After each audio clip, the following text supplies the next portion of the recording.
টাঙ্গাইলে প্রায় ২০০ বছরের ঐতিহ্যের অংশ তাঁতশিল্প। তাঁতের তৈরি পোশাকের মধ্যে দেশ জুড়ে এক নামে পরিচিত টাঙ্গাইলের শাড়ি। তবে সিন্ডিকেট সহ নানা কারণে যশ হারাচ্ছে এই শিল্প। ক্ষতিগ্রস্ত হচ্ছেন তাঁত মালিক ও শিল্প শ্রমিকরা। তাঁতের কাজ অনেকে সাইরা দিয়ে দিয়ে কতকে গার্মেন্টসে গেছে গা, কত জনের রাজের কাজে গেছে, কত জনের সুতারের কাজে গেছে। বেচা বিক্রি নাই, এই জন্য আমরা পোষায় না, বাদ দিয়ে অন্যের জায়গায় এখন কাজ করি। শ্রমিক এবং মধ্যভোগীদের যে একটা সুষম বন্টনের অভাব, সেটাও তাঁতপল্লীকে ধ্বংসের পথে নিয়ে যাচ্ছে।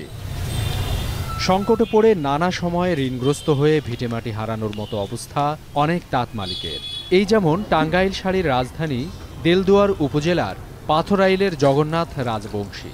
স্বাধীনতার আগে থেকে তাঁত শিল্পের একজন উদ্যোক্তা।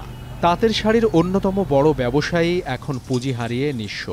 ৬৫ শতক জমির উপরে করা বাড়িসহ সর্বস্ব বিক্রি করে এখন ভাড়া থাকেন ছোট্ট একটি কক্ষে।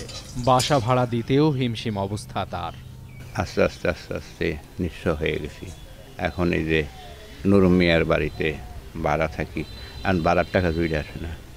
ওই মেয়ে যদি আমার ভাড়ার টাকা না দিত, তাহলে আমার বাড়ি ছেড়ে দিত হয়তো। তার মতো একই গ্রামের শ্যামল মণ্ডল সহ পাথরাইলের হাজার হাজার তাঁত মালিকের অবস্থা অনেকটাই অভিন্ন। সর্বস্ব খুঁয়ে পেশা ছেড়েও জীবন চালানো কঠিন হয়ে পড়েছে তাদের। শাড়ির দাম লাগে ১৫০০, বিক্রি হয় ১৩০০, এই কারণে বাদ দিয়ে দিলাম। সব কিছুর দাম বাড়ছে, আপনার সুতার দাম, কারিগরের দাম, এই সে এ টু জেড।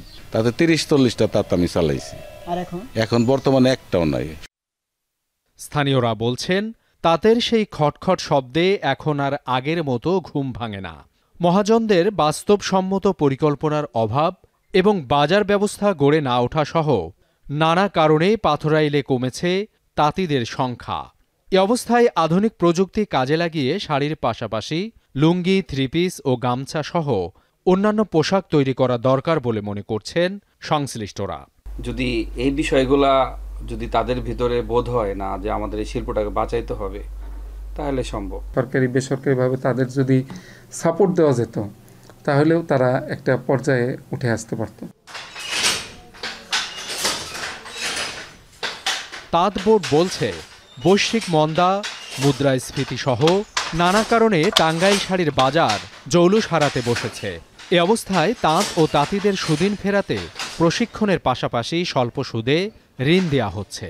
অচল তাঁত চালু করার জন্য কিন্তু আমাদের মন্ত্রণালয় থেকে আমাদেরকে পরামর্শ দেওয়া হয়েছে, আমাদেরকে সেই নির্দেশনা দেওয়া হয়েছে, তারা যেন তাতে অপারেশনাল অবস্থায় আসতে পারে, সেজন্য কিন্তু আমরা বন্ধ তাতে কিন্তু আমরা ঋণ দেই। টাঙ্গাইল শাড়ির রাজধানী দেলদুয়ার উপজেলার পাথরাইল এলাকায় ৬০,০০০ তাঁত থাকলেও বর্তমানে মাত্র ৬,০০০ তাঁত রয়েছে। এখন Tangail colour expert, George sap এবং মাইল্ড অন হ্যান্ডস টেকনোলজি সমৃদ্ধ অরিক্স ক্রিস্টাল ওয়াশ, আপনার লন্ড্রি এক্সপার্ট।